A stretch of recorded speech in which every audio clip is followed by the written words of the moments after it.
Está no ar. Fator de risco. Uma conversa franca sobre os cuidados para uma vida saudável. A apresentação, Humberto Martins. Olá, no programa de hoje nós vamos conversar sobre tuberculose e o nosso convidado é o Dr. Roberto Martins de Souza, que é enfermeiro com doutorado pela PUC, Pontifícia Universidade Católica de São Paulo, e professor universitário. Ele também é autor do livro A Tuberculose e suas representações na sociedade. Dr. Roberto, tudo bem? Tudo bem, muito obrigado, Humberto. É um prazer estar com vocês. Dr. Roberto, o senhor transformou a sua tese de doutoramento no livro, né? A tuberculose e suas representações na sociedade. Por que a tuberculose chamou tanto a atenção do senhor? Humberto, eu trabalho com tuberculose há 20 anos. E desses 20 anos, o que eu estou observando é um aumento muito significativo de casos da tuberculose, especialmente a tuberculose pulmonar e pleural, não só aqui no Brasil, mas em vários países subdesenvolvidos, porque a tuberculose ela está muito atrelada à pobreza, ao baixo índice econômico e social da população. Em Brasília, eu tive pesquisando o último dado que foi referente à tuberculose, foi de 2023, teve um aumento de quase 500 casos no ano de 2023. A Organização Pan-Americana de Saúde, a OPAS, classificou a tuberculose como um alerta para as América Latina. Então, a tuberculose ela é uma doença que, no passado, ela foi muito estigmatizada. Porém, hoje, Humberto, essa doença ela é de fácil tratamento. O paciente ele fica em tratamento da tuberculose pulmonar apenas 6 meses. É um tratamento demorado, lógico, mas ele toma 3 medicamentos durante o dia, pela manhã, que é isoniazida, pirazinamida e rifampicina, e ele fica curado totalmente. E nessa minha tese de doutorado, eu abordei também a questão social dele, do isolamento social. Pois é, doutor Roberto, como é que fica o paciente, né? Como é que o senhor percebeu isso? Então, eu percebi que o paciente, muitas vezes, ele não tem muito acesso ao tratamento, porque ele tem muita vergonha do próprio diagnóstico que vai ser falado para ele, porque a tuberculose ela tem alguns sinais e sintomas, como, por exemplo, tosse seca, tosse produtiva com saída de escarro. Esse escarro muitas vezes pode vir com a presença de secreção sanguinolenta, um emagrecimento muito rápido. Então, ele fica muitas vezes envergonhado de procurar o serviço médico. E muitas vezes esses pacientes que têm a tuberculose são usuários de droga e alcoolismo associado também. Então, é uma população, pelas questões sociais mesmo, e atrelado à pobreza, eles ficam muito receosos com o diagnóstico que pode estar aparecendo a qualquer momento, Humberto. Certo, quer dizer, é um medo da exclusão social, do isolamento, é isso? Isso, o medo da exclusão social, do isolamento, do que as outras pessoas, né, os comunicantes, os familiares vão passar para ele. E é bom comentar sobre o isolamento social. Na antiguidade, a tuberculose tinha muito mito de que a tuberculose era transmitida pela troca de garfo, talher. Isso não é verdade. A tuberculose é transmitida via respiratória. Então, só o fato da pessoa contaminada com bacilo da tuberculose tossir próximo a uma outra pessoa ou espirrar, aí sim ela pode transmitir para de 7 a 10 pessoas. Fora isso, ela não é transmitida. A transmissão é apenas respiratória. Então, muitas pessoas têm o tabu de compartilhar talheres, roupa de cama, toalha. Então, isso não é verdade. E uma outra coisa muito importante também, Humberto, é que depois que esse paciente inicia o tratamento com os medicamentos que eu falei, ele, em 2 semanas, ele já não transmite mais o bacilo da tuberculose. Então, esse paciente, após 2 semanas, ele vai ver que está havendo uma melhora muito significativa no seu organismo e, muitas vezes, ele, por ser pessoas de baixo nível social, de escolaridade, ele vai haver uma melhora no organismo e muitas vezes ele para o tratamento. E isso não deve acontecer, porque se ele parar e interromper o tratamento vai ser prolongado, ao invés de ser 6 meses, passa a ser 9 meses, e pode até acontecer a introdução de um outro medicamento para acabar o tratamento da tuberculose pulmonar ou pleural. Certo. E quer dizer, e não é um problema pequeno no Brasil, né? Eu estava vendo dados do Ministério da Saúde, são mais de 84 mil novos casos por ano. Quer dizer, não é pequeno, né? Não é pequeno, Humberto. O Brasil, ele está ocupando o 24º lugar no ranking mundial da tuberculose. Existe um programa de tuberculose do Ministério da Saúde que é muito bom. É um programa que ajuda as pessoas em baixa vulnerabilidade social, com cesta básica, vale transporte para aquelas pessoas que não têm condições de estar indo até a unidade de saúde para continuar o tratamento. Então, a pessoa ela pode receber uma cesta básica, vale transporte, e se ela não aderir ao tratamento, a equipe de saúde onde ele faz o tratamento procura a residência onde ele mora e administra o medicamento na frente da equipe de saúde, para que tenha certeza que ele está aderindo ao tratamento, que é uma questão muito difícil também, Humberto. Em alguns tipos de paciente, a adesão ao tratamento também. Pois é, não, e essa busca ativa, então, é muito importante, né?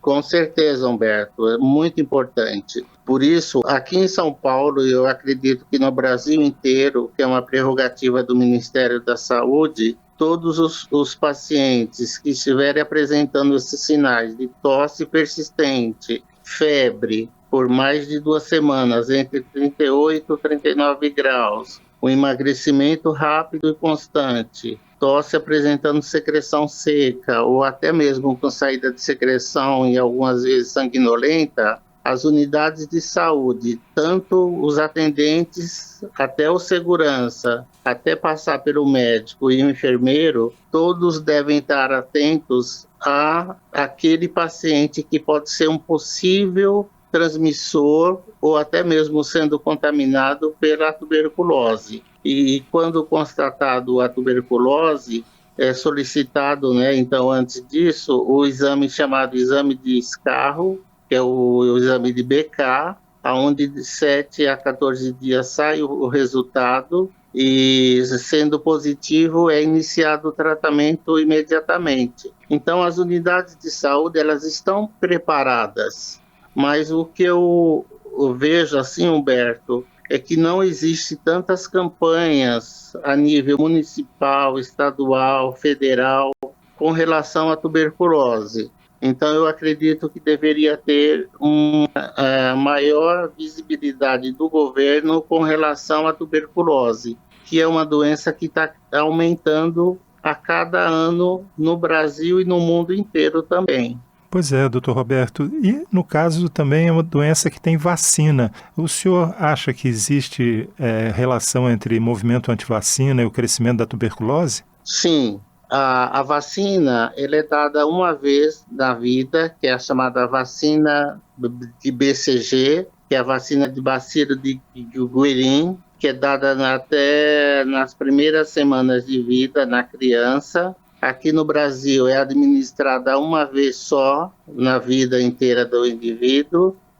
Há 20 anos atrás, o Ministério da Saúde escolheu o Rio de Janeiro para revacinar as pessoas a partir dos 15 anos, aplicar uma segunda dose, porém o estudo foi conclusivo que não era necessário, porque teve uma melhora na qualidade do atendimento aos pacientes de tuberculose. Então, atualmente, continua a vacina sendo dada nas primeiras semanas de vida da criança.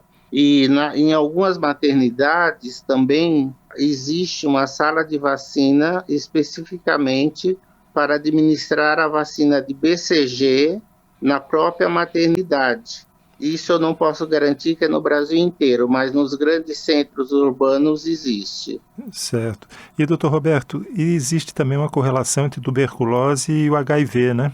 Sim, existe sim. Como é uma doença infecto-contagiosa e está muito relacionada também com a pobreza, baixo nível de escolaridade e, em alguns casos, até mesmo com a promiscuidade, o HIV, para ser constatado a AIDS, diagnosticado, melhor dizendo, a AIDS, tem que existir 3 doenças associadas. Uma delas é a tuberculose pulmonar ou pleural, o sarcoma de Kaposi e o vírus do HIV.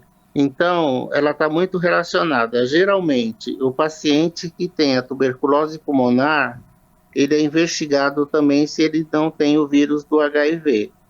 Na pesquisa que eu realizei, 45 pessoas que tinham tuberculose pulmonar tinha também o vírus do HIV.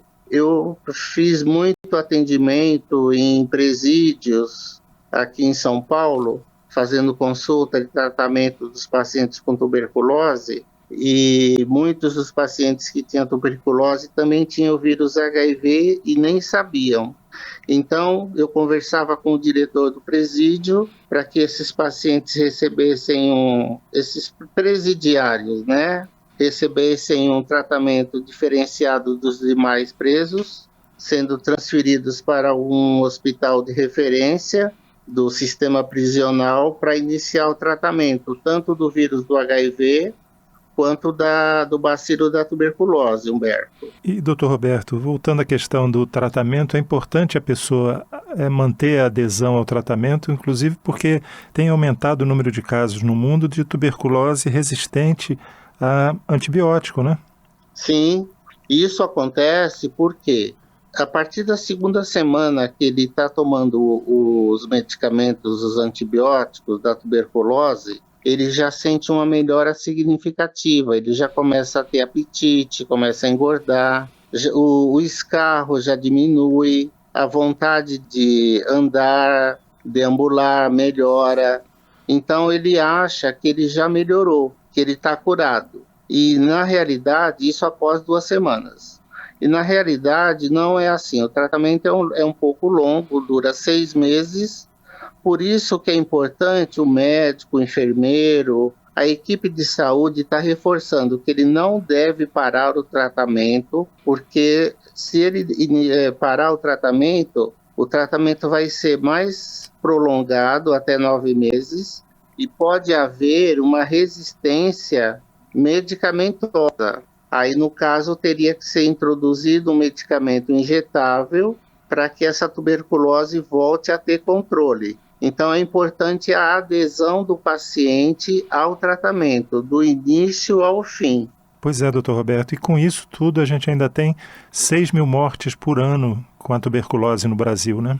Sim, é um alto índice de mortes por uma doença que é de fácil tratamento e está acessível em todas as unidades de saúde. Todos os postos de saúde têm uma equipe que pode receber esse paciente. O diagnóstico é fácil e é muito barato. Então, o que eu acredito, Humberto, é que deve estar havendo, por parte do governo, das diversas esferas, uma maior divulgação da importância da tuberculose, porque ela tem tratamento.